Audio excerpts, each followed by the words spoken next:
They okay? There's no one here.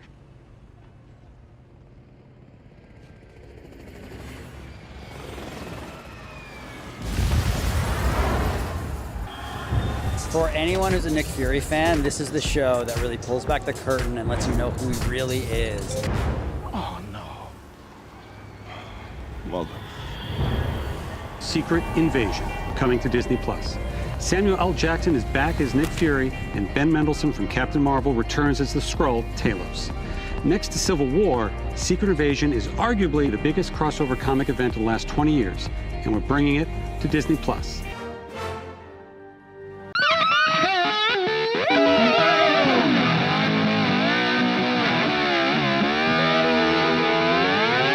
You're listening to Duck Dust FM. So not that you would have known, or Disney even really wanted you to know with the sparse marketing they did for the show, but Secret Invasion secretly slipped onto Disney Plus last night, just as its main star was out doing the company-mandated political arm flailing to distract from the surely underwhelming and overcooked product. I wasn't really sure what to make of this show last night, but now that most of that off-color purple Sprite is out of my system, I can examine this episode with at least a 50% reference to reality. Anyway, so the series starts off in Moscow, with Everett Ross, one of like 2 S.H.I.E.L.D. agents who actually do anything, meeting with some dude with a cool voice who goes on a wacky and unhinged conspiracy rant about Skrulls being responsible for terror attacks. Shut up, racist! I know it's only the first episode, but this show seems like it's going to get real political real quick. Not very subtle. They're not going to be very subtle from now on. That's what I've been trying to tell you. Check out the big brain on Brad. You're a smart motherfucker, that's right. Again, adhering to company policy. He also explains that Nick Fury has been on Saber, the 2001 Space Odyssey augmented reality ship, from that post-credit scene you missed because you were wondering what the fuck they were going to do with Phase 4 after that. Burn them out of time. This continues to beg the question of one thing people tend to forget about Phase 3 and 4. If he's been on this thing the whole time, what movies was he actually Nick Fury, and which ones was he actually a Skrull? You're forgetting one thing. What the hell is that?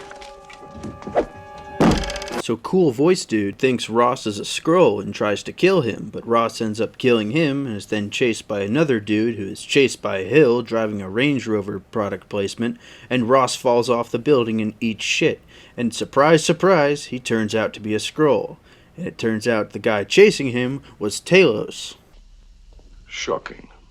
Then we go into a highly controversial AI-generated title sequence that drags on forever before we proceed to an AI-generated script that drags on forever.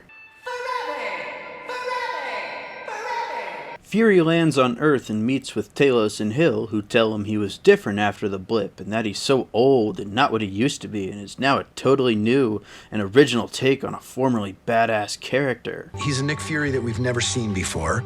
It was too late. Or not. Then we get some more words as Talos spits out a bunch of random alien names and deduces that this Skrull party is committing terrorism to try and start a war between Russia and the US. Topical. Then, over at the White House, President not yet Harrison Ford Hulk informs National Security Advisor, Marvel actor who is available, to deal with Hill and Fury who have gone AWOL. Then, back in unnamed large Eurasian landmass, Fury has heard enough talking and decides to go get himself captured by Olivia Colman, who I can't tell is either actually British or is doing the Sean Connery Red October thing and playing a Russian with a strange accent.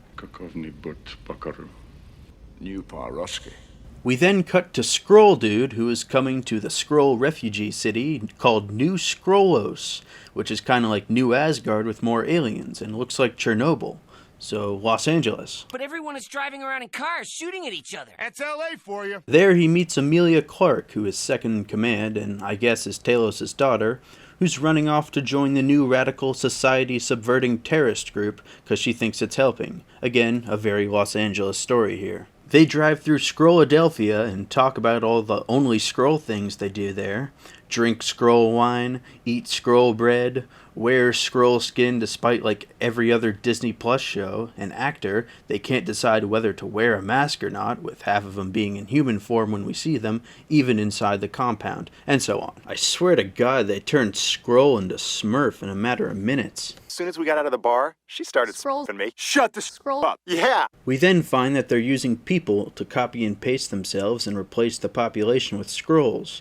Oh, what a non-political storyline, even if it's from the comics. The mechanics of how Skrulls imitate humans was probably explained more clearly while you were looking for any information about Endgame while watching Captain Marvel, but it seems that they have to kidnap you now and suck your mind out to be fully replaced. So Fury, Talos, and Hill fight with Beard Afro Skrull in a 2 frames per shot fight sequence, and I guess he gets information from him while Talos talks to his Skrull Antifa daughter.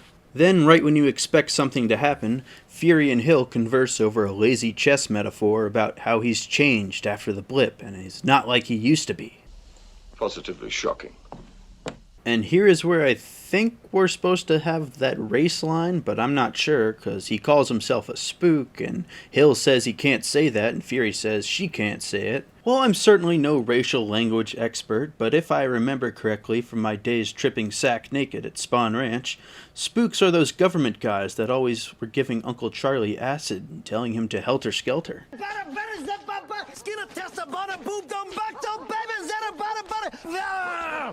Fuck you, Jack! Though we'll see for sure in the next few episodes. So then the team goes to try to stop Amelia Clark and the leader guy, who probably has a name that I missed, from bombing a Russian nesting doll festival, which they end up failing to do. But it's okay, because they saved democracy by letting it happen.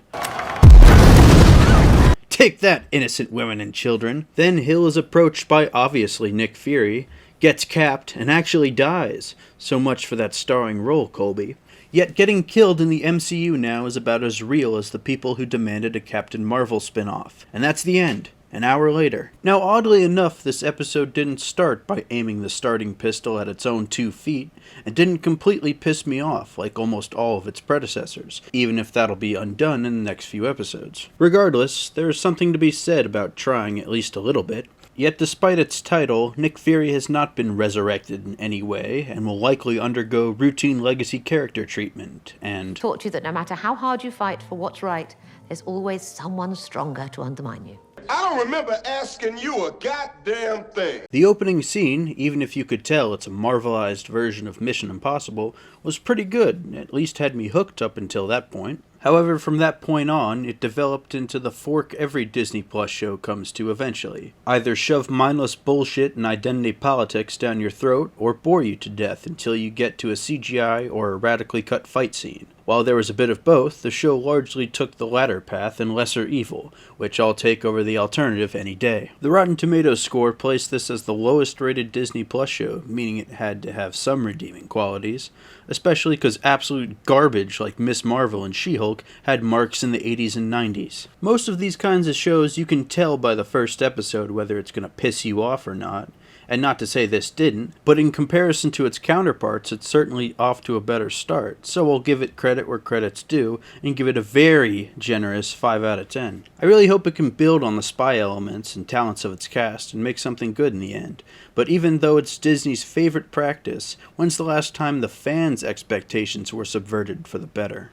You can trust no one. Fucking like and subscribe for duck's sake. The Duke. Duck, I said.